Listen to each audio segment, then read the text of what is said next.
आप देख रहे हैं आपका पसंदीदा धमतरी का तेजी से उभरता web news channel Hindutva TV. Dhamtari विधानसभा चुनाव में 6 महीने बाकी हैं। अब छत्तीसगढ़ की राजनीति में जुबानी सियासत शुरू हो गई है।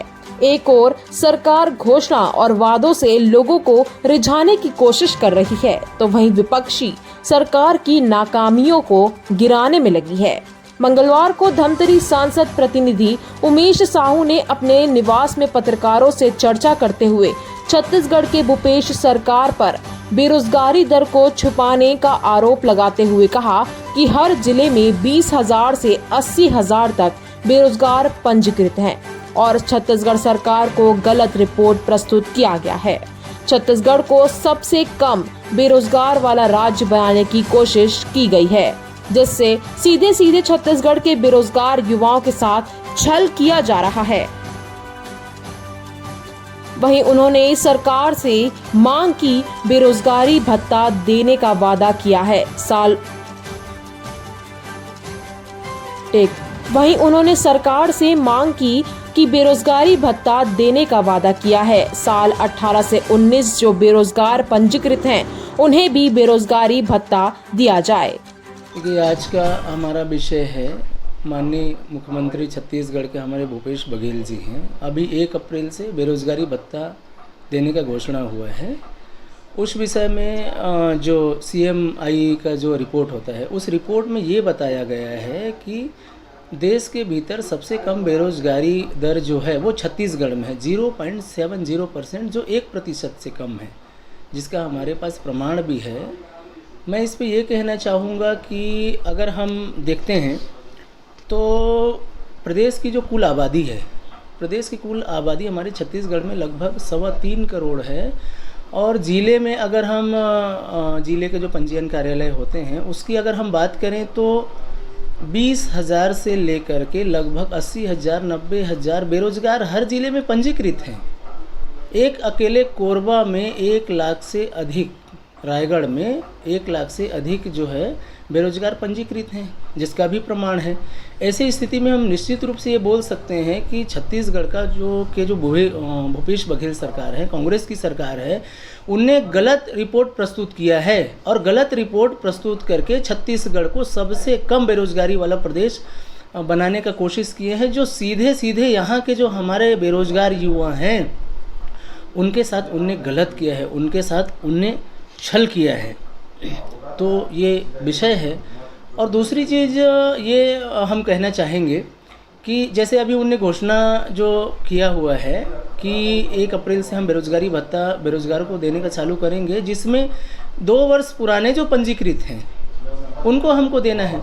तो हमारा ये कहना है कि 2018-19 में चुनाव हुए हैं, जिस समय आपके घोषणा पत्र में ये शामिल था कि हम बेरोजगारों को जो है बेरोजगारी भत्ता देंगे, तो हम ये मांग रखते हैं सरकार से आज मीडिया के माध्यम से कि 18-19 से जो हमारे युवा बेरोजगार हैं उनको वहाँ से दिया जाए। आज उनको अगर हम नहीं दे रहे हैं, 2 साल पहले के दे रहे हैं, तो उन हमारे युवा बेरोजगारों का क्या होगा? उनको तो नहीं मिल रहा है ना।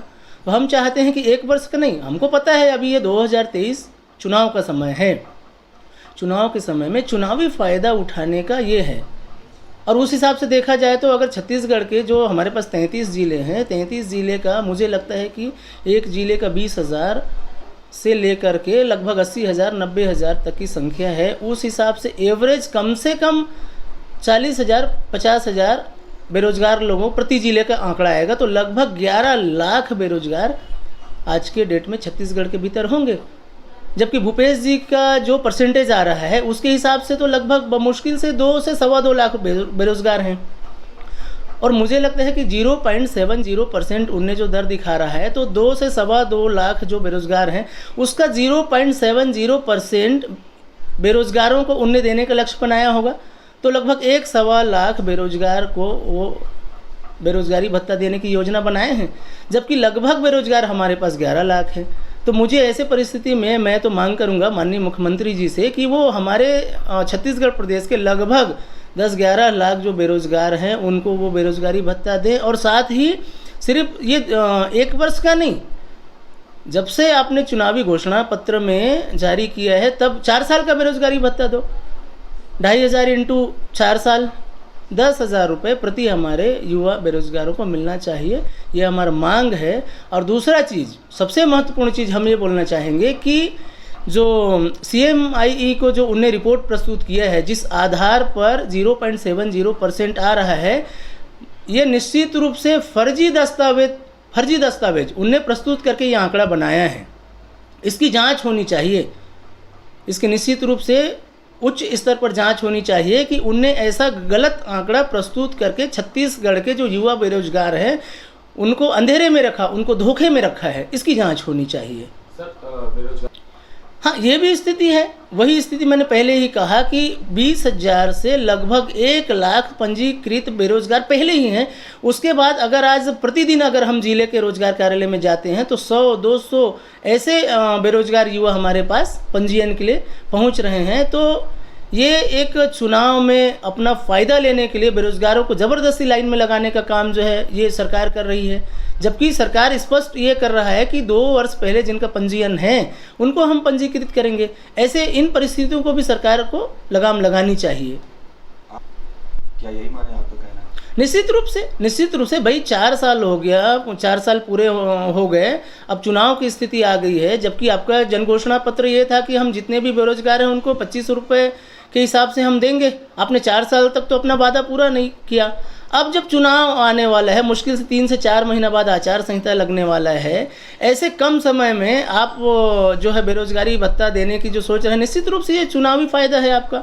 वो भी कितना, लगभग 11 लाख बेरोजगार जो हैं उसको, उस आंकड़े को आप कम करके लगभग 1,00,000-1.25 लाख लोगों को बांटेंगे, जो पूरे समुंदर में 1 लोटा पानी के समान है। तो निश्चित रूप से ये चुनावी फ़ायदे के लिए है। जय जोहर संगवारी हो, मोर नाम हर्षिता पटेल हरे, मैं सिजी सिंगर हरो। आप मन हिंदुत्व टीवी ला देखा, लाइक करो, सब्सक्राइब करो, शेयर करो।